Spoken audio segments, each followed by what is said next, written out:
오늘 요한계시록 7장 말씀은 14만 4천 명의 하나님의 종들이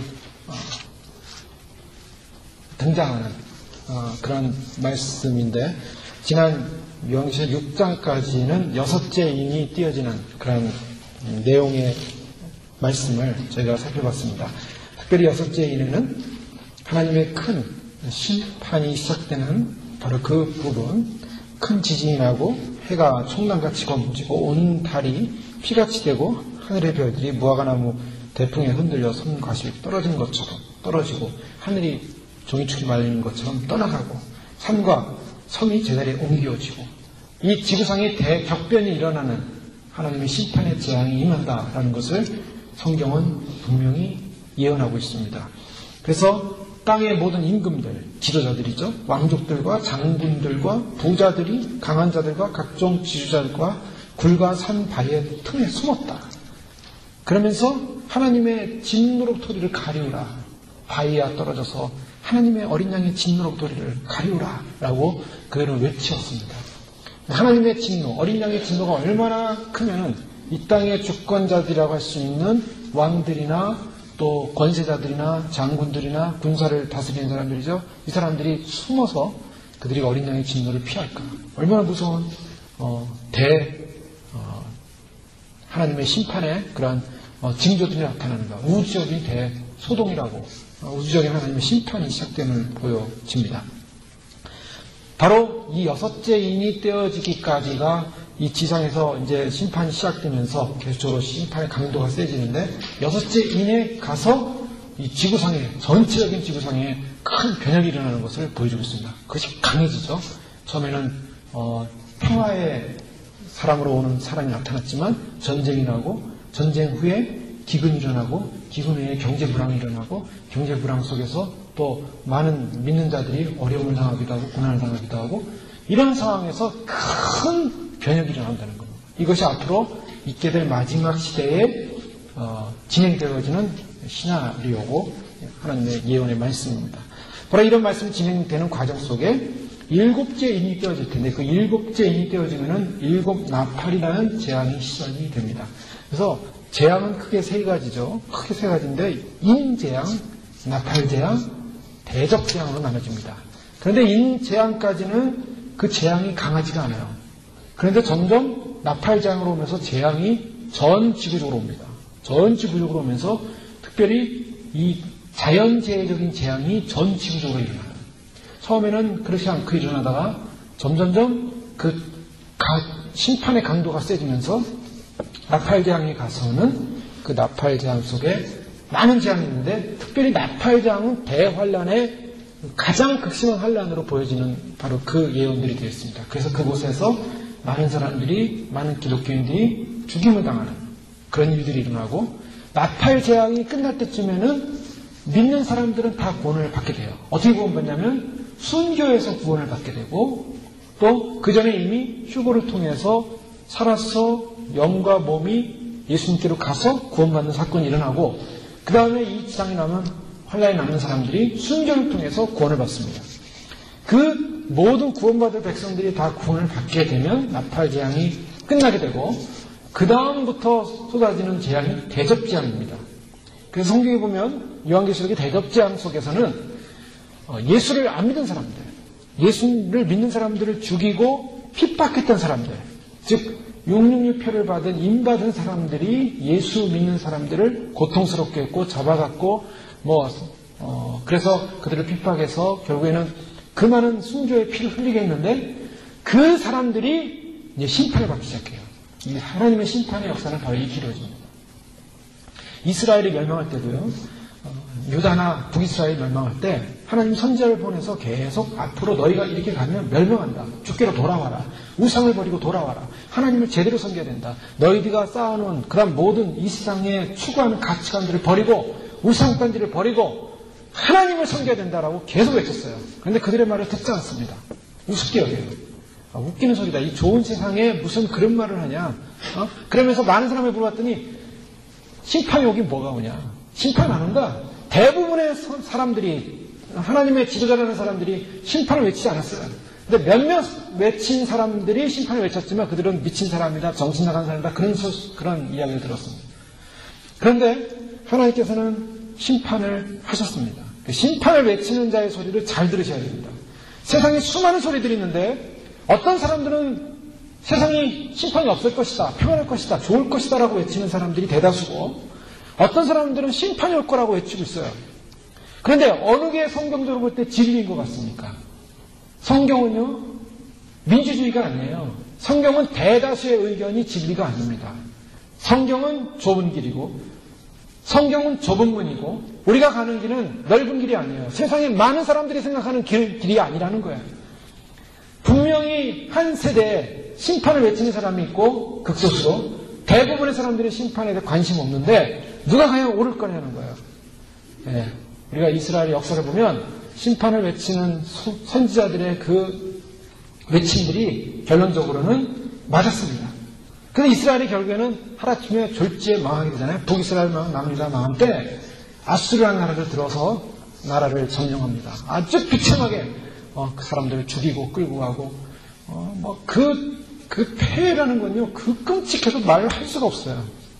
이방 사람들이 와서 이스라엘을 점령할 때는요, 짐승처럼 와서 끌고 갑니다. 짐승처럼 사람을 죽입니다. 짐승처럼 이스라엘을 멸망시켰어요. 이스라엘은 전혀 그런 심판이 오지 않을 거라고 생각을 하고 있었어요. 그런데 그런 심판이 왔어요. 남유다가 멸망할 때도 마찬가지입니다. 예루살렘 성에 사람들이 먹을 것이 없어가지고 이 바벨론에 의해서 이렇게 둘러싸였는데 먹을 것이 없어서 굶어 죽기 시작했어요. 굶어 죽는 상황에서 하도 배가 고프니까 자기 자식을 죽여서 가마솥에 넣어가지고 삶아서 먹었어요. 그들이 먹을 것이 없으니까 사람의 인육을 먹는 사태까지 갔어요. 사람의 인육을 먹는, 북한에서도 사람의 인육, 아이들을 삶아서 먹는 그런 일들이 일어난다고 하지 않습니까? 북한에서 보거든. 사람들이 배가 고프면요, 이 어린아이들은 희생의 제물이에요. 그 정도로 인간은 짐승적으로 돼요. 그 정도로 인간들은 본능적으로 돼요. 먹을 것이 없고 사람들이 가장 비참하게 되면요, 다 먹잇감으로 보는 거예요. 사람도 먹잇감으로 보여요. 그런 상황에서 바벨론이 쳐들어왔을 때 바벨론의 그 성전이 그 하나님이 솔로몬을 통해서, 다윗과 솔로몬을 통해서 지은 그 아름답고 웅장한 전 세계의 부러움이 대상이 그 성전이, 금으로 씌워진 그 성전이 다 불타버리고 녹아버리고 완전히 그 성전이 파괴되지 않았습니까? 그런 상황에서 이스라엘 백성들은 짐승처럼 끌려갔어요. 왕은 두 눈이 뽑히고 그 모든 사람들은 다 짐승처럼 노예가 돼서 끌려갔어요. 그렇게 외쳤는데 이사야 선지자, 예레미야 선지자, 수많은 선지자들이 그렇게 하나님의 정죄를 외쳤지만 듣지는 않습니다. 자, 이것이 마지막 시대는 마찬가지라는 겁니다. 마지막 시대 사람들이 이 땅에 무슨 심판이 올 거냐, 세상은 경제가 잘 되기를 꿈꾸고 있고 세상이 잘 되기를 꿈꾸고 있지만은 왜 자꾸 심판이 온다는 얘기를 하시느냐. 심판이 오기 때문에 그런 말씀을 드리는 겁니다. 성경은 분명히 말씀하고 있어요. 성경은 심판이 온다. 왜 심판이 오냐? 그 이유는 분명합니다. 하나님의 백성들이 하나님을 하나님으로 섬기지 않았기 때문에, 또 이 땅의 백성들이 바로 이 땅의 주인이신 하나님과 그 아들 예수 그리스도를 섬기지 않고 받아들이지 않고 자기 길로 가기 때문에 하나님이 심판할 수밖에 없다는 것입니다. 하나님과 인간의 관계는 아주 오묘한 관계예요. 인간은 피조된 하나님의 피조된 아주 존귀한 생명입니다. 이 존귀한 생명이 하나님과의 관계성 속에 살아가야 되는데 하나님의 관계성을 던져버리고 인간 스스로의 길을 가기 시작했어요. 그 인간 스스로의 길을 감으로 말미암아 결국 하나님은 계속적으로 콜링하세요. 돌아오라고, 오라고. 그래서 미국을 향해서 돌아오라고 콜링하고 있습니다. 전 세계를 향해서 돌아오라고 콜링하고 있습니다. 이 미국이라는 나라가 하나님의 축복을 받고, 우리 아이들이 공부하는 거 보면 맨날 공부하는 게 청교도들이 네이플라워를 타고 와가지고 여기서 인디안들과 밥을 해 먹었는데 처음에는 고생하다가 겨울 어떻게 인디안 도구를 왔다가 거기서 농사를 져가지고 그런 거 배우지 않아요? 그런데 이 나라의 역사, 이민 역사, 신앙의 역사였어요. 그 신앙으로 시작한 나라. 그래서 각 동부에 있는 유명한 대학들 보면은 하버드 대학, 다 신앙으로 시작한 대학이에요. 목사님이 책을 기증하고, 그 다음에 땅을 기증하고, 여러 가지 기증을 통해서 학교들이 세워지기 시작했고, 가서 개척하고 가서 땅을 찾는 그곳마다 교회를 먼저 세우고 그 다음에 집을 짓고 신앙으로 중심했던 이 나라. 그런데 이 나라가 어떻습니까? 이 나라가 나라를 선포하고 나라를 만들고 결국에는 신앙의 길을 점점 떠나기 시작하죠. 그래서 존 F 케네디 때부터 신앙의 길을 이 나라가 공식적으로 떠나기 시작합니다. 국립학교에서 기도하는 시간을 없애버리고 그때부터 이 미국은 이 몰락의 길로 들어서기 시작합니다. 하나님이 지켰던 나라, 세계에서 최강의 북왕의 나라를 만들고 세계 최고의 제국을 만들고 지금도까지 그 명맥을 유지하고 있지만 점점 하나님을 떠나는 나라, 하나님이 없어져가는 나라, 하나님, 기독교를 버리는 나라. 하나님은 경고하는 거예요. 네? 경고에서 많은 경고의 메시지들이 많이 있습니다. 불을 통해서 경고하기도 하고 여러 재앙을 통해서 경고하기도 하고 경고를 지금도 계속하고 계시는 거예요. 계속. 근데 이 나라가 돌아오지 않으면 어떻게 됩니까? 이 나라도 마찬가지입니다. 이 나라도 세계 열강에 짓밟히게 돼 있어요. 하나님의 역사예요. 그래서 모든 나라와 열방들이 다 마찬가지예요. 유럽이라는 나라 하나님을 그렇게 받아들였지만 하나님을 떠나기 시작하면서 유럽이라는 나라는 금몰락을 했어요. 금몰락. 그리고 하나님이 떠나니 그 유럽은 몰락을 하고 미국이라는 나라가 하나님을 섬기니까 일어났잖아요. 대한민국 하나님께서 이 시대에 사용하고 있는데 이 시대에 사용하고 있는 이유 가운데 한 가지가 하나님을 섬겼기 때문입니다. 하나님을 섬겼지만은 지금은 이제 하나님께서 한국을 어떻게 두실 것인가. 대한민국. 많은 사람들이 예언하기를 한국은 하나님의 큰 심판의 채찍을 받게 돼 있다라고 예언하고 있어요. 왜요? 한국 교회가 타락해가기 때문이에요. 한국 교회가 물량주의와 물질주의와 배금주의로 가득 차 있어요. 소위 말해서 교회 다니면 복 받는다는 거예요. 기독시장으로 가득 차 있어요.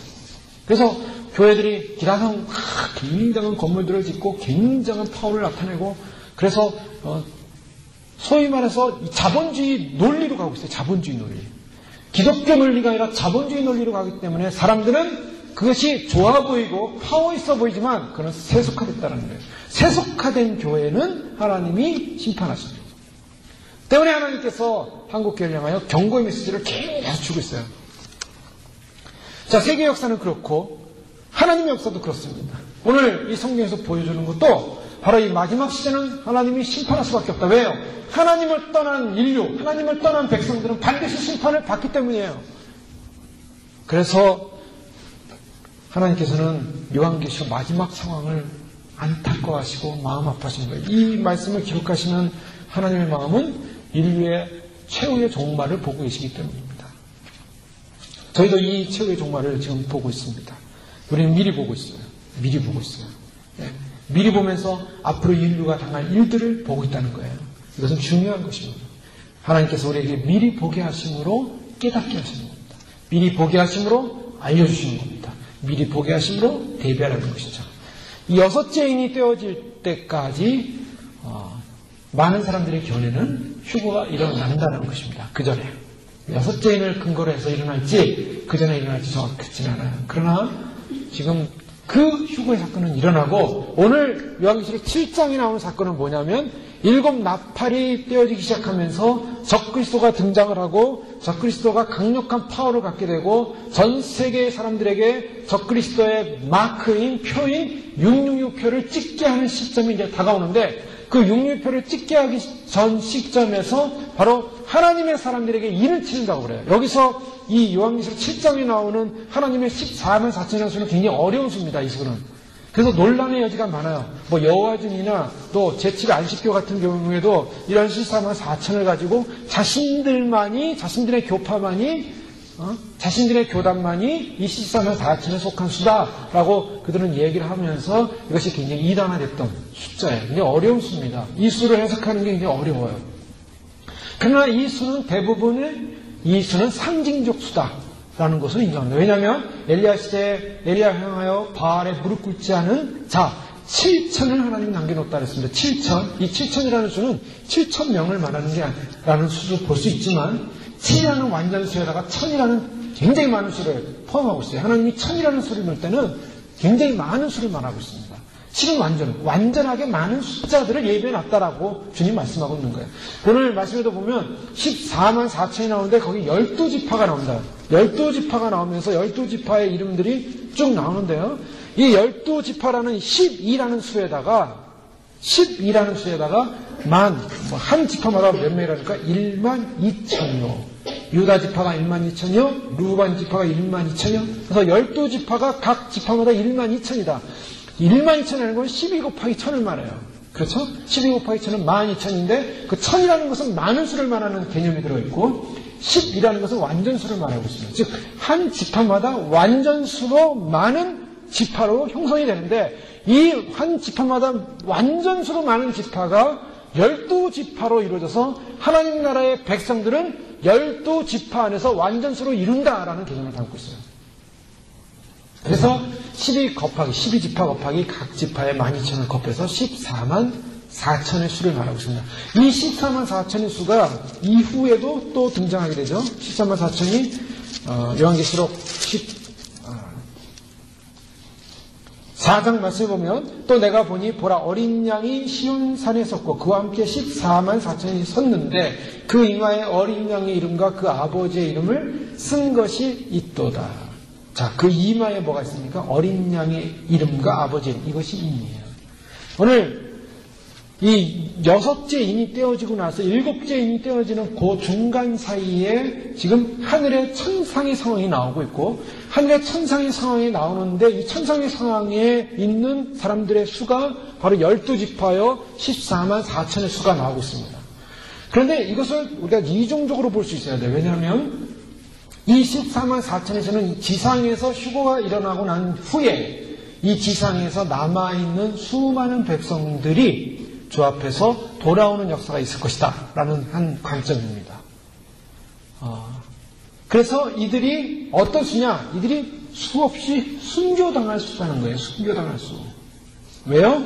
오늘 성경이 말하기를 이 사람들이 누구냐? 라고 물었을 때 장로 중에 하나가 응답하여 내게 이르되 이 흰옷 입은 자들이 누구며 또 어디서 왔느뇨? 라고 질문을 하게 됩니다. 그때 14절 말씀에 내가 그러되 내 주여 당신이 알리이다 하니 그가 나더러 이르되 이는 큰 환란에서 나오는 자들인데 어린 양의 피에 그것을서 희게 하였느냐. 큰 환란에서 나온다 라고 말하고 있습니다. 큰 환란. 이 14만 4천 명이라는 이 수는 큰 환란에서 나오는 사람들이에요. 그러니까 오늘 요한계시록 7장에서 보여주는 이 14만 4천의 수는 큰 환란에서 나오는 사람의 수를 대표하고 요한계시록 14장에 나오는 14만 4천은 큰 환란에서 나온 사람에다가 거기에 플러스가 붙습니다. 누굽니까? 휴거자들이 거기 들어가요. 휴거자들도 천상에서 어린 양 혼인잔치에 14만 4천의 완전수를 이룰 때 휴거자도 그 안에 들어가요. 휴거자들은 이미 휴거가 돼서 몸과 영이 변화돼서 어린 양과 함께 있지만 환란기에 큰 환란에서 나오는 흰옷 입은 사람들은 누구냐면 그들은 몸은 이 지상에서 죽어지지만 영이 구원을 받는 흰옷 입은 사람을 상징하고 있습니다. 그래서 우리는 이것을 분명히 알아야 됩니다. 휴거 백성은 어떤 백성이냐? 하나님 예수 그리스도의 신부는 죽지 않는 백성이에요. 그 죽지 않는 백성은 반드시 예수님이 오실 때 공중 재림할 때 몸과 영이 변화돼서 올라가는 백성. 그리고 휴거에 남는 백성들이 있습니다. 지금 많은 사람들이 휴거에 남을 거라고 보고 있고 휴거는 준비한 자들만이 예비한 자들만이 반드시 휴거될 거라고 분명히 말씀하고 있어요. 성경을 그걸 근거로 하고 있고 이미 주님께서는 말씀하고 있어요.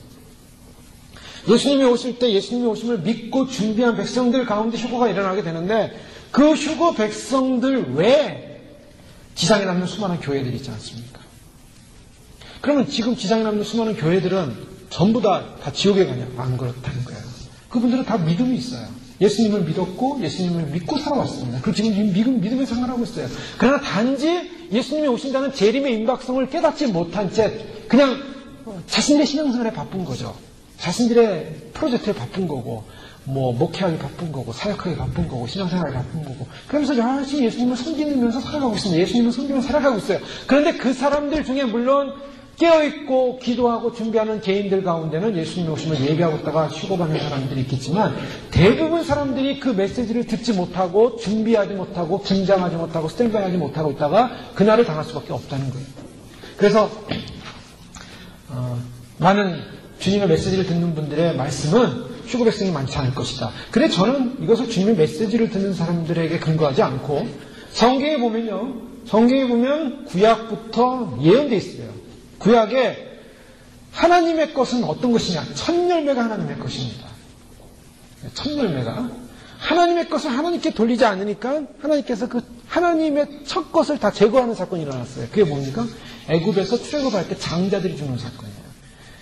이 세상의 모든 그 애굽 당시에 있었던 장자들은 하나님이 어린 양의 피가 묻지 않은 장자 다 죽였어요. 왜요? 이스라엘 백성들이 하나님의 이 백성들, 이스라엘 백성은 하나님의 장자예요. 이 인류 가운데 이스라엘 하나님이 택했어요. 장자예요, 그들은. 그 장자를 안 보내주는 거야, 안 보내줘. 바로가 안 보내주니까, 그래, 하나님의 장자를 너희가 안 보내줘? 그럼 너희 장자는 내가 다 죽인다. 그래서 장자를 다 죽이는 거예요. 그래서 첫 것이 다 죽었습니다. 왜 하나님의 상징이에요? 하나님께서 애굽을 통해서 가나안에 들어갔을 때 그들이 첫 열매, 맥추절을 지키죠. 맥추 감사절인데 맥추절이 뭔가? 그것은 그들의 곡식의 첫 열매를 하나님께 드리는 것입니다. 첫 열매는 하나님 거예요. 그래서 첫 것은 무조건 하나님께 드리는 겁니다. 거기에 무슨 개념이 들어갑니까? 거기에 11조 개념이 나중에 들어가요. 11조는 누구 것이냐? 하나님 거라는 거예요. 11조를 드리지 않는 자는 하나님 것을 빼앗는 자요. 하나님 것을 도둑질하는 자라고 성경은 명칭하고 있어요. 그래서 말라기에서 분명히 그것을 선포하고 있습니다.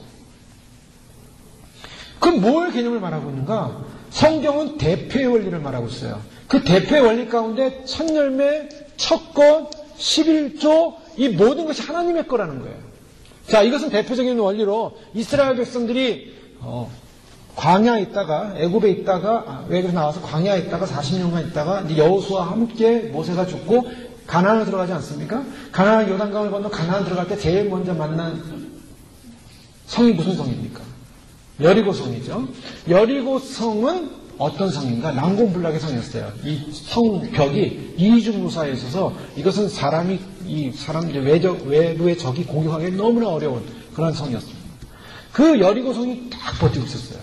요단강을 건너고. 여호수아가 저 성을 어떻게 점령해야 되나 고민하고 있었는데 하나님 방법 알려줬죠. 하루에 한 바퀴씩 그 여리고성을 돌으라. 말하지 말고 침묵하면서 돌으라. 하루에 한 바퀴 돌고 제7일째 되는 날은 몇 바퀴 돌아갔습니까? 7바퀴 돌으라. 전체 몇 바퀴입니까? 13바퀴 돈 거예요. 7바퀴 돌고 7바퀴째 돌 때 마지막 바퀴를 다 돌 때 한꺼번에 소리를 질렀어요. 한꺼번에 나팔을 불었어요. 그래서 7째 날 7바퀴 돌면서 완전수의 맨 마지막 날에 함께 소리를 질렀을 때 여리고성이 어떻게 했습니까? 우르르 무너진 거예요. 아마 지진이 났을 확률이 높아요. 그래서 이스라엘 백성이 들어가서 그 안에 있는 성을 점령했는데 들어가기 전에 하나님이 여리고성을 말씀하요. 뭐라고 말씀하냐면 여리고성은 나의 성이니 그 안에 들어가면 절대로 전리품을 취하지 말고 모든 자, 어린아이로부터 노년에 있는 모든 자는 다 죽이라 그랬어요. 이 메시지를 잘 보셔야 됩니다. 그 다음 성부터는 전리품을 이스라엘 백성이 취해요. 근데 여리고성 전리품은 절대로 취하면 안 되는 거예요. 여리고성에는 모든 걸 다 불태워야 되고 모든 걸 다 없애야 되고 모든 사람을 다 죽여야 되는 거예요. 그래서 그거를 히브리 말로 헤렘이라는 말을 쓰습니다. 헤렘. 이 헤렘이라는 두 가지예요. 저주받은 것. 또 하나는 하나님의 것. 두 가지입니다. 즉 하나님의 것의 반대는 저주받는 건데 여리고성은 하나님의 성이었어요. 왜요? 첫 것이었기 때문에. 가나안 정복의 첫 성은 하나님의 성이었어요. 그 하나님의 성은 모두 다 저주받는 거기 때문에 하나님이 다 제거해야 돼요. 그래서 헤렘이라는 그 법칙이 그 안에 들어간 거예요. 근데 거기서 누가 물건을 훔쳤죠. 그래서 어떻게 됐습니까? 아이성 전투에서 이스라엘 백성이 패배하는 거예요. 왜 훔쳤냐? 뭐 외투 두 벌하고 뭐 조금 훔쳤어요. 그래서 그걸 가지고 좀 이렇게 숨겨놨는데 아이성 전투에서 이스라엘 백성이 실패했거든요. 왜 실패했냐? 헤렘이라는 하나님 걸 건들면 안 되는 그걸 건드렸어요. 얼마 되지도 않은 옷과 금은 조금 건드렸는데 아간이 그걸 건드렸다가 결국 공개 체험당하지 않습니까? 공개 체험당했어요. 왜요? 여리고성은 하나님 거예요. 그걸 건드렸어요. 뭘 말하고 있냐면 성경은 분명히 말하고 대표의 원리를 말하고 있어요. 장자의 원리를 말하고 있어요. 첫 것의 원리를 말하고 있어요. 예수님께서 이 땅에 오실 때 누구를 신부로 데려가냐? 다 신부가 아니라는 거예요. 많은 사람들이 그래요. 교회는 신부다. 물론 교회는 신부입니다. 그러나 신부라고 해서 신부라는 명칭이 줬다 해서 다 신부로서 들림받는다는 게 아니에요. 첫 열매를 데려가십니다. 첫 것. 그것이 주님을 만나러 올라가는 휴거 백성. 휴거가 일어난 다음에 그러면 많은 10분의 1이 올라갈 수 있겠죠. 천년회로 본다면 천년회가 11조 개념이라면 10% 토마스 주나여서 같은 경우는 예수님 만났는데 10%만 올라간다고 말씀을 들었다는 거예요. 근데 저는요 그걸 신학적으로 들려요. 그분은 가서 듣고 왔지만 저는 신학적으로 들려요. 이게. 야, 그건 굉장히 의미 있는 말씀이다. 왜냐면 성경은 그걸 표현하고 있어요. 그걸 갖다가 기초로 성경은 다 이미 말하고 있는 거예요. 구약부터 쭉. 근데 예수님이 그런 말씀하셨다는 그 자체가 신학적이라는 그분이 신학자가 아니고 신학을 하신 분이 아니니까 예수님이 그런 설명 다 끼고 그냥 10% 정도 거다. 이렇게 말씀하시는지 모르겠어요. 그런 의미가 있어요. 저는 그렇게 봤어요. 오랫동안 휴거는 반드시 천년이다. 그리고 그것이 극소수, 즉 10분의 1에 해당되어지는 사람만이 휴거가 일어날 것이다. 그렇게 계속 봐왔는데 그런 메시지가 오기 때문에 그럴 가능성이 높구나라는 것이 확증이 되죠. 그런데 중요한 것은 남은 백성이에요. 그럼 9이라는 남은 백성은 어떻게 될 것인가? 반드시 휴거는 다 일어나지 않아요. 그러면 남은 백성은 분명합니다. 하나님의 택한 백성이라면 어떻게 됩니까? 반드시 구원을 받아요. 그게 칼빈주의예요. 하나님의 택한 백성이라면 구원을 받는데 그 택한 백성을 구원하기 위해서 어떤 사건이 일어났냐면 휴거 이후에 지금 오늘 사방 내천사가 땅 네모퉁이에서 사방의 바람을 붙잡아서 바람을 일으키지 못하게 하고 있습니다. 이것은 뭘 말하냐면 이 땅 가운데 휴거 사건 이후에 대환란이 임하는 바람을 말해요. 대심판이 임할 것입니다. 근데 그 대심판의 바람이 임하기 전에 그걸 붙들고 있어요. 자, 천사들은 어떤 역할을 하냐면 천사들은 불을 붙들고 있고 바람을 붙들고 있어요. 많은 헬라 철학자들이 이 세상을 뭘로 구별되느냐? 바람이다, 불이다, 물이다, 흙이다. 이 네 가지 원소가 구성되어 있다. 이렇게 헬라 철학자들은 그렇게 생각을 했습니다. 인간의 우주의 근원은 뭔가? 참 굉장히 인간 안에는요 그런 영적인 개념이 있어요. 근데 이 바람을 붙잡고 불을 붙잡고 땅을 붙잡고 또 모든 이런 자연 만물을 붙잡고 있는 것이 하나님의 권능인데 하나님의 권능이 바로 천사들에게 그 권능을 줬어요. 천사들이 지금 바람을 네모퉁이, 땅의 네모퉁이에서 붙잡고 있다라고 성경은 말하고 있어요. 이것은 뭐냐면 영적인 환란의 바람이 아직 임하지 못하게끔 막고 있어요. 왜요? 택한 받은 백성을 인치기 위해서다. 성경은 말하고 있어요. 자, 3절 말씀 보십시오. 그러되 우리가 우리 하나님의 종들의 이마에 인치기까지 땅이나 바다나 나무나 해하지 말라. 자, 지금 아직 땅도 바다도 해하지 않고 있어요. 종들의 이마에 인치기까지. 자, 근데 그 종들의 이마에 인치인 것은 요한계시록 14장에 보니까 하나님의 이름, 어린 양의 이름이 이마에 있더라. 즉, 하나님이 하나님의 백성들을 이마에 인을 치는데, 지금 이제 요한계시록 7장이 끝나면서 이제 8장으로 넘어가면서 나팔장이 시작될 때 적그리스도가 등장합니다. 붉은 용이 등장합니다. 짐승이 등장해요. 그리고 그들이 열불을 가지고 등장해서 이 땅에 성도들을 죽이는데 성도들은 이길 권세를 받게 됩니다. 그래서 많은 성도들을 죽여요. 왜 죽이는가? 그들을 따르지 않고 그들에게 절하지 않기 때문에 우상에게 절하지 않는 자들을 죽이겠다 그랬습니다. 적그리스도는 우리가 볼 때 뿔 달린 자 모습으로 나타나는 건 아니에요. 적그리스도는 이 지상의 지도자로 나타납니다. 지도자로 나타나는데 굉장히 경제적인 혼란과 정치적인 혼란과 이 지상의 혼란 속에서 강력한 리더십을 갖는 존재로 등장을 해요. 그것이 바로 이제 우리가 보는 이유에서 유럽 연합에서 등장할 거라고 보고 있습니다. 그 이유는 바로 이미 다니엘서에 예언된 대로 느부갓네살 왕이 본 신상의 예언대로 마지막 때 로마 제국, 새롭게 태어난 로마 제국이라는 로마가 점령했을 때 나온 그 제국의 땅에서 나오는 존재라는 거예요. 바로 그것이 유럽연합이죠. 그 유럽연합이 이미 대통령이 만들어졌고 탄생했고 이미 유럽연합이 지금 존재하고 있습니다. 이제 유럽연합이 파워를 갖게 되는 거죠. 이 파워를 갖게 되면서 아주 objectiv한 전 세계 사람들을 이끌 수 있는 강력한 젊은 리더십을 가진 존재가 나타날 거라고 보고 있어요. 예수님처럼 마치 예수님과 같이 비슷한 능력을 행하는 존재로 나타나서 전 세계 사람들을 장악합니다. 장악되 너무나 이 말이 뛰어나고 리더십이 뛰어나고 그 카리스마가 뛰어나기 때문에 사람들이 거기 확 빨려드는 거예요. 저 사람이 세계를 살릴 사람이다. 근데 그 사람에 의해서 그 사람이 자기를 점점 우상화하고 나중에 어떻게 합니까? 나중에는 예루살렘 성전에 자기의 우상을 만들어놔요. 근데 그 예루살렘 성전이 그래서 만들어져야 되고, 예루살렘 성전이 올 3월부터 이미 기공이 돼서 만들어질 거라고 보고 있고, 성전 기공은 시작되면 6개월 안에 성전이 끝나고 피의 제사가 시작이 됩니다. 그래서 그 모든 것들이 지금 예비되는 단계까지 다 왔기 때문에 적그리스도가 이미 적그리스도는 존재하고 있기 때문에 그가 전면적으로 등장할 때는 이미 성도들의 환란이 시작된 겁니다.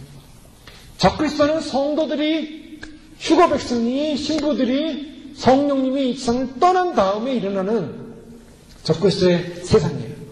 그 전까지는 그가 활동할 수 없어요. 왜요? 지금은 하나님이, 성령님이 이 교회들을 통치하고 있기 때문입니다.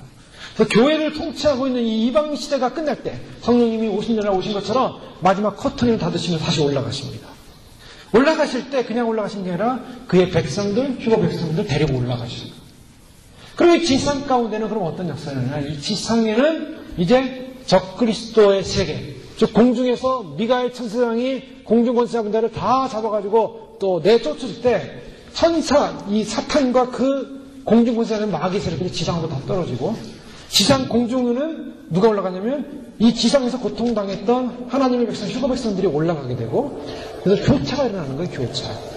이제는 공중권세 잡았던, 적그리스도의 공중권세 잡았던 그러한 세력들이 지상에 떨어질 때 그 공중의 세력, 공중의 자리는 바로 믿는 성도들이 올라가서 하나님의 통치세계 가운데 있게 되고, 이 지상의 마지막 적그리스도에 의해서 통치받던 백성들은 나중에 하나님께 예수 그리스도가 다시 지상 재림을 통해서 완전히 다 장하게 되어지고 이 지상에 그리스도의 통치가 이루어진 나라로 이루어지는 것입니다. 이것이 단계별로 이루어지는 거죠. 바로 이러한 상황에서 주님께서 어떻게 하십니까? 주님께서 주의 백성들을 데려가시는데, 데려가신 다음에 그 환난기에 끝까지 믿음을 지킬 사람들을 인을 치신다는 겁니다. 인을 쳐서 그 사람들은, 인받은 사람들은 끝까지 믿음을 지킨다는 거예요. 그것이 바로 이제 그 다음 성경에 보면은 창세 이후로 생명책에 그 이름이 기록된 자들은 전부 다 우상에게 절하지 않지만, 창세 이후로 생명책에 기록되지 않은 자들은 전부 우상에게 절하더라. 무슨 말입니까? 하나님의 인을 받지 못한 자들, 즉 선택받지 못한 자들은 전부 우상에게 절할 수밖에 없다는 거예요. 그래서 24만 4천이라는 수가 환난기에 믿는 백성들이 그 환난을 극복할 수 있는 하나님의 성령의 인을 받는 작업입니다. 그 인을 치신다는 거예요. 그래서 오늘 이 사건은, 어떤 분들은 이 사건을 휴거가 일어나기 전에 대환란이 시작되기 전에 이 땅에 큰 부흥이 일어날 것이다 라고 보는 사람들도 없지 않아 있습니다. 그러나 저는 이 말씀을 보면서 이 말씀은 휴거가 일어난 다음에 교회들의 회개와 교회들의 큰 하나님께서 돌아오는 역사가 일어날 것이다 라고 보여줄 수 있고, 그렇게 될 경우에 어떤 사람들이 여기 지금 이 유다 지파로 시작되는 12지파의 이름은 이스라엘 지파다. 그래서 유대인들만이 이 지파에 속한다라고 보는 학설이 있어요. 저도 그렇게 봤는데, 근데 유대인들만이 보기엔 좀 어려운 부분이 있습니다. 왜냐? 유대인들은 지금 자기들이 각 지파가 어디 있다라는 걸 알고 있지만, 이방인의 시대가 끝나기는 하지만은, 그러나 주님께서 이방인의 시대에 마지막 순교할 이방인 시대에 믿는 성도들을 남겨놨을 것이고, 더 나아가서 유대인들이 돌아옵니다. 유대인들이 회개하고 돌아와요. 그래서 그 유대 지파라는 하나의 상징적 지파로서 우리가 믿는 자들이 다 소속이 된다는 거예요. 제가 천국에 가면은 우리는 다 영적으로 아브라함의 자손들이에요. 영적으로 다 이스라엘이에요. 그 바울이 분명히 말했어요. 우리는 영적인 이스라엘이다. 육적인 이스라엘이 아니다. 그럼 뭐냐? 우리는 이미 이스라엘 자손으로서 천국에 가면 이방인이지만 이스라엘의 각 지파별로 우리가 그 지파에 속하게 되어 있다는 것입니다. 우리는 어떤 지파인지 아직 몰라요. 그러나 주님은 우리를 이스라엘 천국에 가면 각 지파별 속으로 들어가게 만들었어요. 천국은 무질서한 세계가 아니라 완전한 질서의 세계이기 때문에 하나님께서 각자의 소속을 만들어놨다는 겁니다. 휴거자도 마찬가지로 각자의 소속으로 들어가게 되고, 순교자들도 마찬가지로 각자의 소속으로 들어가게 돼요. 이 14만 4천의 수에 들어가는 것으로 보고 있어요. 근데 이 14만 4천의 수를 가만히 보면 이 유다 지파로부터 시작을 하는데, 이 유다 지파는 이스라엘의 지파 중에 첫 번째 지파가 아닙니다. 유다 지파는 첫 번째 지파가 아니에요. 루벤 지파가 원래는 제일 첫 번째 장자죠. 루벤. 야곱이 아들을 낳았을 때 처음에 낳은 아들 이름이 아들이었어요. 근데 그 아들을 루라는 이 말은 히브리 말로 보다랍니다. 보다. 벤이라는 말은 벤은 아들이에요. 즉 루벤이라는 이 말의 뜻은 아들을 보라, 아들을 보라예요. 그러니까 이 야곱의 아들을 처음에 자식을 낳는데 첫 자식이 아들이었어요. 그래서 너무나 기뻐가지고 루벤이라고 했어요. 아들을 보라. 이게 첫 자식인데 이 루벤이 그 신앙의 어떤 그 정조를 지키지 못했기 때문에 장자의 권위를 빼앗깁니다. 장자의 권위를 빼앗겨서 루벤은 첫 번째 그 권위로 못 올라가요. 그래서 장자권을 잃어버려요, 루벤은. 그래서 올라가는 지파가 누구냐? 유다 지파예요. 유다 지파는 이스라엘이 광야에서 진행을 해 나갈 때 가장 앞서 나갔던 지파입니다. 찬양 지파예요. 영적인 지파고 유다 지파로부터 누가 나옵니까? 유다로부터 메시아가 오는. 유다 지파는 영적인 지파예요. 신앙의 지파고. 그런데 이 유다는 하나님을 찬양하라는 의미를 갖고 있고 루벤 지파는 아들을 보라라는 개념을 갖고 있습니다. 오늘 이 12지파의 순서를 가만히 보면 유다, 루벤, 갓, 아셀, 납달리, 므낫세, 레위, 이사가, 시블론, 요셉 지파가 나오는데요. 여기서 특별히 빠진 지파가 있습니다. 단 지파가 빠져 있어요. 이 단 지파는 하나님 나라에 들어갈 때 없어요. 단 지파가 없어요. 사라졌어요. 이 단 지파는 배도한 지파입니다. 왜 배도한 지파냐면 이 단 지파는 하나님께서 가나안 땅에 이스라엘 백성이 들어갔을 때 그 블레셋 족속을 만나겠어요. 근데 그 블레셋 족속을 이기고 삼손이 이 단지파에 속하는데 블레셋 족속을 이기고 약속의 땅을 차지해야 되는데 근데 하나님께서 허락하신 그 약속의 땅을 전진해 가지 않고 북쪽의 라이스라는 땅을 정복해서 편한 곳에 가서 쉽니다. 그리고 미가 집에 타락한 레이 소년을 제사장으로 삼아가지고 그들은 영적인 싸움을 포기한 지파예요. 그래서 하나님께서 주시고자 하는 기업을 포기하고 스스로의 길로 갔어요. 스스로의 길로 간 그 지파를 하나님이 영적인 하나님 나라에서 단지파라는 이름을 제거해버렸어요. 이 지파는, 이 지파에 속한 사람들은 소위 말해서 하나님을 믿다가 하나님의 명령을 끝까지 순종하지 않고 배도한 사람들, 하나님의 길을 가지 않는 사람들, 이런 사람들이 모인 지파일 거예요.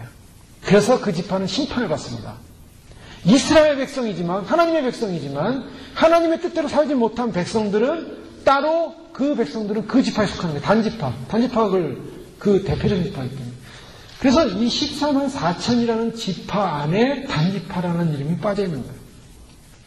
그리고 들어간 지파가 누굴까? 요셉의 두 아들 므낫세와 에브라임인데 이 므낫세와 에브라임은 두 아들이지만은 이 특별히 에브라임은 요셉이라는 지파로 이름이 주어집니다. 그래서 요셉 지파의 두 아들 에브라임과 므낫세가 이 안으로 들어가요. 그래서 12지파가 새롭게 형성이 되는 새롭게 하나님 나라에서 형성된 완전한 지파를 말하고 있어요. 이 12명의 제자 가운데 가룟 유다가 예수님을 배신하지 않습니까? 한 명이 떨어져 나갔죠. 한 명이 떨어져 나가고 나중에 한 명을 다시 뽑지 않습니까? 마띠아라고. 그런 것처럼 구약의 12지파도 한 지파가 떨어져 나가게 되는 거예요. 이런 그 선민들이 있어요. 그래서 하나님께서 하나님을 배도하고 배신한 예수님의 제자의 길로 갔지만 결국 떨어져 나간 사람들은 그에 대한 심판, 죽음의 심판, 영원한 심판이 있게 된다라는 걸 보여주고 있는데요. 이 12지파의 이름을 가지고 쭉 연결을 해보면 순서대로 연결하면 이렇습니다. 하나님을 찬양하라. 제가 주보에 그걸 써놨는데요. 귀하고 값진 아들을 보라. 나의 환난을 하나님께서 돌아보지 않으시고 잊으셨나? 그러나 나의 부르짖음을 들으시고 나를 회복시키시고 지위를 끌어올리시고 그의 아들의 오른손으로 붙드심도다. 이 지파에 나온 이름을 가지고 쭉 연결하면요. 하나님을 찬양하라. 귀하고 값진 아들을. 이 아들이 누굽니까? 이 유태인이라는 거예요. 이스라엘을 말하고 있습니다. 장자를 말하고 있어요. 환난을 하나님께서 돌아보지 않으시고 잊으셨나? 그동안에 이스라엘 얼마나 큰 환난을 당했습니까? 그러나 나의 부르짖음을 들으시고 나를 회복시키시고 지위를 끌어올리시고 그의 아들의 오른손으로 붙드시는도다. 즉 이 환난기 때는요. 이 12지파 안에는 이스라엘의 회복이 숨겨져 있다는 거예요. 이스라엘이 회복됩니다.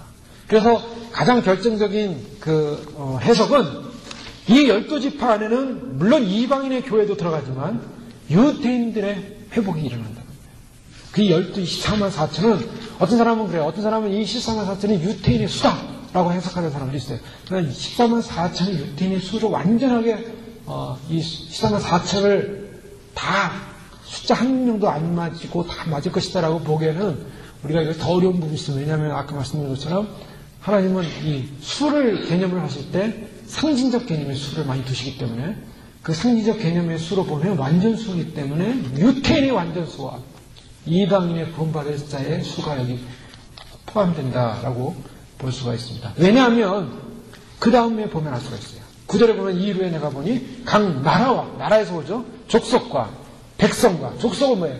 유대인 족속 말고도 이방 족속을 말해요. 백성과 방언은 뭡니까? 유태인들만이 아니라 모든 방언을 말하고 있어요. 온 세계 가운데 선교를 하고 보험을 전하고 있지 않습니까? 지금? 근데 이 모든 곳에서 능히 셀 수 없는 큰 무리가 흰 옷을 입고 손에 종려가지라는 것은 바로 승리를 상징해요. 그래서 보호자 앞과 어린 양 앞에 서서 큰 소리로 구원하심이 보호자에 앉으신 우리 하나님과 어린 양에게 있도다라고 선포하고 있습니다. 자, 이것은 무슨 말씀이냐면 하나님의 큰 진노가 6째인에 쏟아질 때 17절에 6장 17절에 이런 질문을 합니다.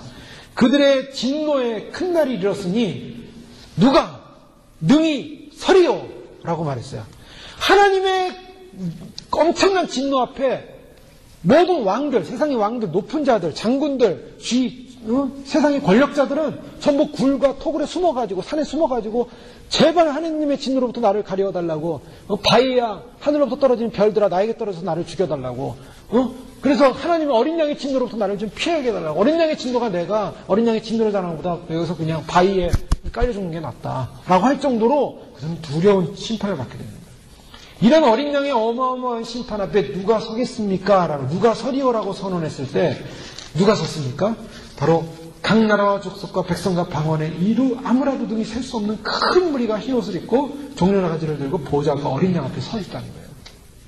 어린 양의 진노로부터 누가 설 수 있느냐라고 했는데 이 질문 앞에 요한계시록 7장에서는 바로 구원받은 하나님의 백성들이 어린 양 앞에 선다는 것입니다. 이것은 놀라운 사실이죠. 예수 그리스도는 안 믿는 사람에게는 공포의 두려움입니다. 그래서 노스트라무스가 그런 연을 했는지 모르겠어요. 공포의 대왕이 온다. 공포의 대왕이 온다 그랬어요. 마지막. 그 공포의 대왕. 근데 그 공포의 대왕은 우리에게 공포가 아니라 바로 예수 그리스도는 우리에게 생명이고 구원이고 우리의 신랑이고 우리의 하나님이고 우리의 아버지세요.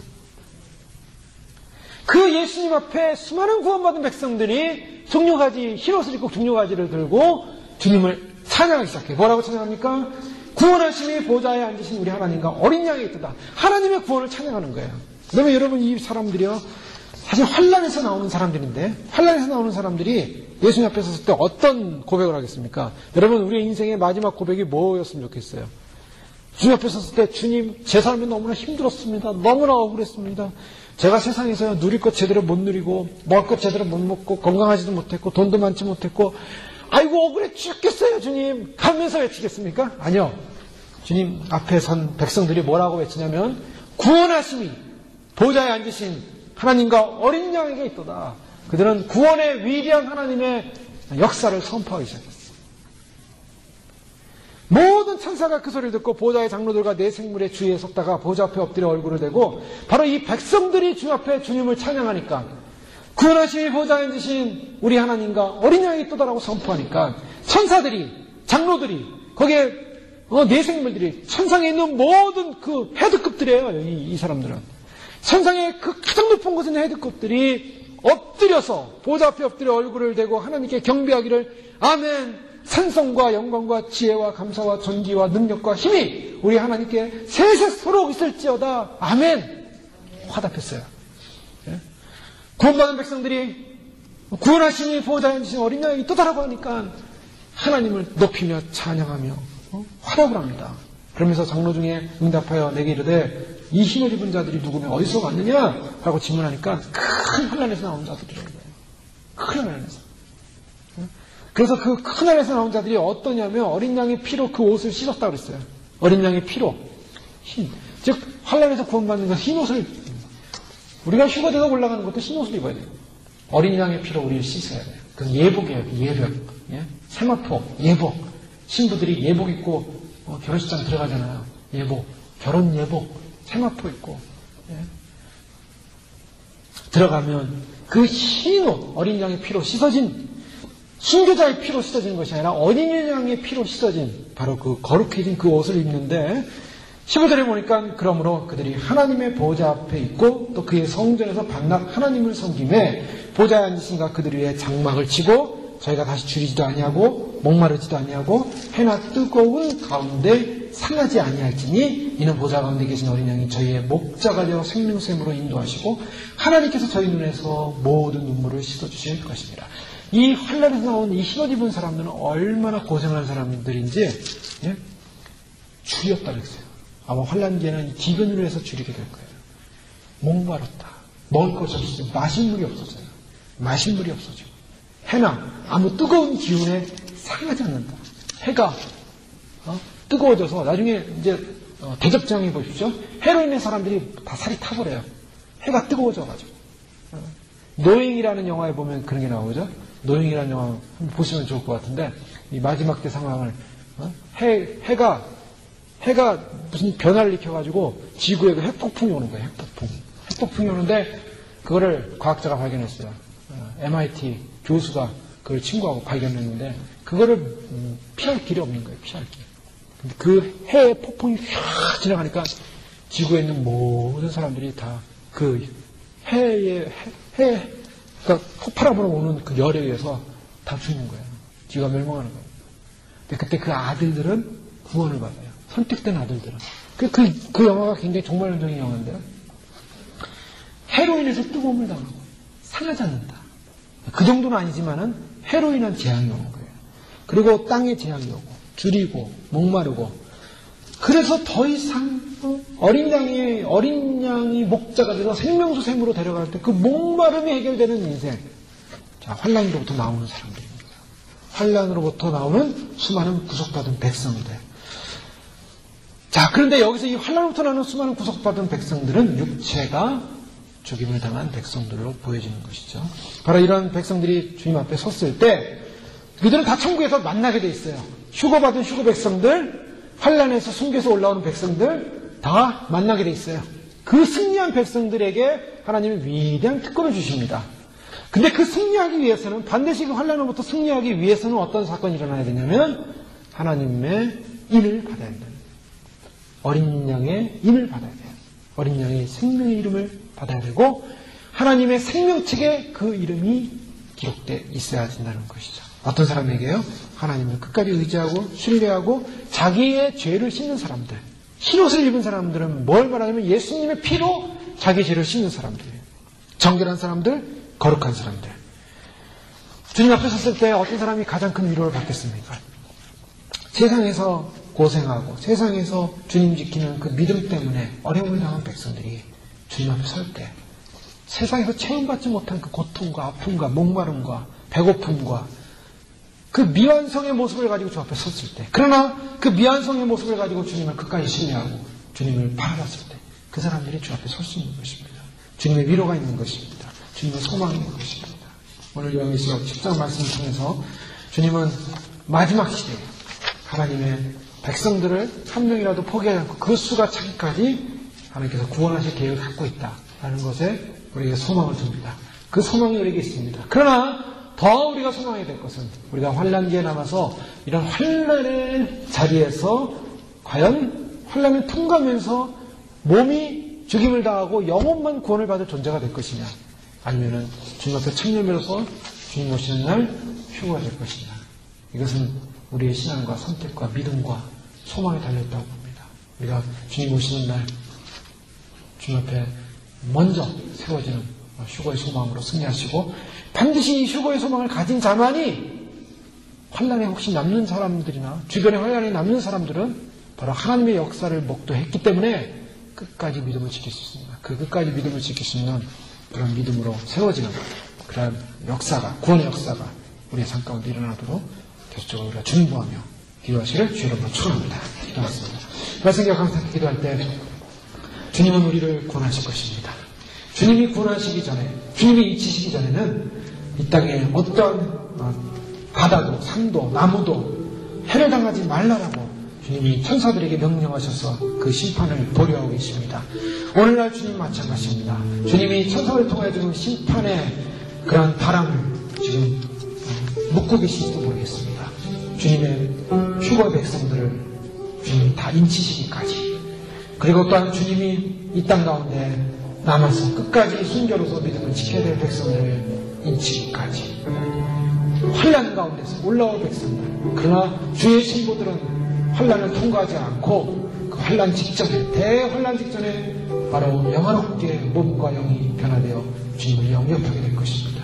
그 소망을 바라보면서 주님, 우리가 그 소망 안에 오늘 살게 하시고 믿음을 지키게 하시고, 주님 앞에 갔을 때 우리가 이 땅에서 목말랐던 것, 주렸던 것, 고통받았던 것, 우리가 힘들었던 것, 외로웠던 것, 우리의 눈물을 다 씻겨주시는 주님을 만나게 하여 주옵소서. 함께 기도하겠습니다. 할렐루야. 아버지 하나님 감사합니다. 주님께서 저희를 불러주시고 하나님 주님 안에서 살게 하시니 감사합니다. 믿음 안에 살게 하시고 말씀 안에 살게 하시고 하나님의 진리 안에 살게 하여 주시고, 아버지 예수님 오심이 가까운 이때 명절 아버지 하나님 우리가 주님 안에서 깨어있는 그런 믿음의 삶을 살게 하시고 복음의 삶을 살게 하시고 생명의 삶을 살게 하시고 구원의 삶을 살 수 있도록 도와주시옵소서. 아버지 하나님 참으로 환난기에 남아서 아버지 하나님 참으로 몸을 죽어서 몸의 죽임을 당하고 영원히 사는 그런 존재가 아니라 아버지 하나님 참으로 주님 오시는 그날에 우리 모두가 아버지 참여매가 되어지고, 아버지 주님 오시는 그날에 우리가 아버지 하나님 참으로 주님 주 앞에서 드려진 것이 되어져서 첫 것이 되어져서 주 앞에 반드시 참으로 주 앞에 설 수 있는 주의 신부가 될 수 있도록 하나님 저희를 축복하여 주시고, 아버지 하나님 친구를 위하여 목숨을 버리는 자는 아버지 하나님 더 큰 사랑이 없다고 말씀하신 것처럼, 또한 순교 아버지 하나님 순교 사명을 가진 자들이 마지막까지 남아서 순교로서 목숨을 지킬 때, 아버지 하나님 목숨을 참으로 주 앞에 드릴 때 아버지 하나님 참으로 주님 그들이 주님에 대한 사랑을 참으로 고백하는 것처럼 아버지 하나님 이 땅 가운데 하나님 올 대환란의 모습을 우리가 바라보면서 아버지 하나님 저희가 깨어있게 하시고 준비하게 하시고 예비하게 하시고, 할렐루야. 아버지 하나님 그날을 준비하는 그런 거룩한 백성들로 아버지 영적으로 깨어있는 저들의 신앙과 삶이 될 수 있도록 하나님 축복하시고 역사하시고 인도하여 주시옵소서. 주님을 찬양하며 예수님의 이름으로 감사하며 기도합니다. 주님, 요한계시록 말씀을 통하여 이 시대를 바라보면서 주님의 예언의 말씀이 이루어지고 있는 때에 우리가 살고 있음을 확인합니다. 주님, 이제 곧 오실 주님이 오실 텐데 주님 오시는 그날에 반드시 천열매는 주의 신부가 되어 주를 맞이하게 될 줄을 믿습니다.